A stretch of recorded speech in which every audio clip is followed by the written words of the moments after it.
I guess you could say I'm still pretty lonely, but it's not the same kind of lonely it was back in March. I mean, one can only hope that after a year like mine, something would change. I'm sorry. Let me rewind. On December 31st, we all stood with solo cups in our hand, counting down to what was supposed to be the best year ever. We hope so, at least. On February 18th, I turned 21. Not complete without my first game face for May Lose, of course. And then I look forward to the rest of what's supposed to be an incredible year. On March 11th, you guessed it, COVID-19 was declared a global pandemic. Things started to go downhill pretty quickly from there. Things weren't shutting down here just yet, so we did get to resume our spring break plans, and God, those were the last moments of peace and happiness I can remember before things really started to get bad for me. On March 28th, after weeks of being stuck in the house doing nothing but binge drinking, I experienced one of the worst days of my life. I had stopped drinking around 2 a.m. and around 5:30, I decided to follow my friends a mile down the road to their place. It had rained that night and I didn't know it, and my brakes weren't that good when it was wet, so when I went to hit the brakes and turn, my car just started spinning and spinning and spinning and spinning and spinning. I was having a pretty serious panic attack at that point from all the spinning, and my car was pretty stuck and a little bit wrecked, and finally the police show up and I'm like, they're here to help, thank God, right? Wrong. They smelled the wine I had poured down my shirt earlier in the night, and they asked me to do a field sobriety test. Standing, breathing, and existing wasn't easy to do in a panic attack that serious. So, to say the least, the sobriety test did not go good. I spent 14 hours in jail and 16 hours having the worst panic attack of my entire life, full of hyperventilating and passing out and throwing up. I felt like a failure. Like I had ruined my whole life. I didn't have the money, time, or mental capacity to handle all of this. I ended up having to call my Nana for some help with a lawyer.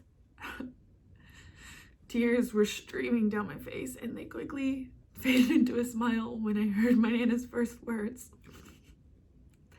She said, "Honey, I just don't know how you can drink that wine. I just think it tastes so nasty."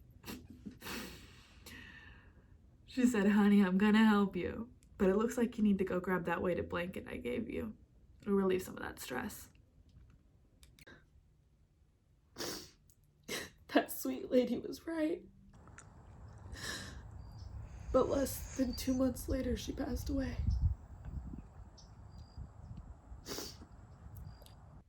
She was hanging up these crystal sun catchers in her sunroom, and she fell off the couch that she was standing on, and she died. Just like that. I ran upstairs to my room, and I get there, tears pouring down my face, and I look at the ground and the tears slowly fade to a smile when the first thing I see is that weighted blanket that she got me. And I get to hear that sweet voice again say, "Looks like you need to wrap that weighted blanket around you." A week or so after I got back from the funeral, I tested positive for COVID-19.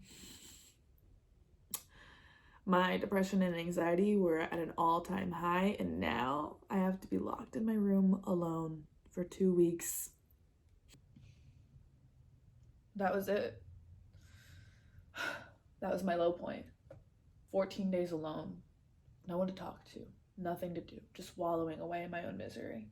I had never felt so alone in my life, and that sadness made me angry. I was so angry with myself that when I was alone, I had to be so angry. I was angry that when I was alone, I couldn't just enjoy my own company. I couldn't just work on myself. I couldn't just make myself happy. That I relied so heavily on those around me to feel whole and loved and accepted. But that feeling of anger really changed me. I didn't want to be sad and broken anytime I was alone. So I started to change. I started to work on me.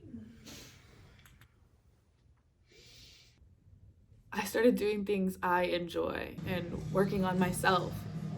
I've been going to the gym, doing some mindful meditation, journaling every once in a while, picking up new hobbies, watching the sunsets, and just finding something to love every single day.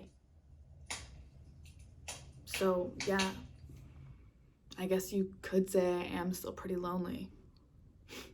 But it's definitely not the same kind of lonely as it was back in March. It's a hopeful, happy, optimistic, whole, satisfied lonely. This year, I learned a lot. So that's why I call 2020 the best bad year.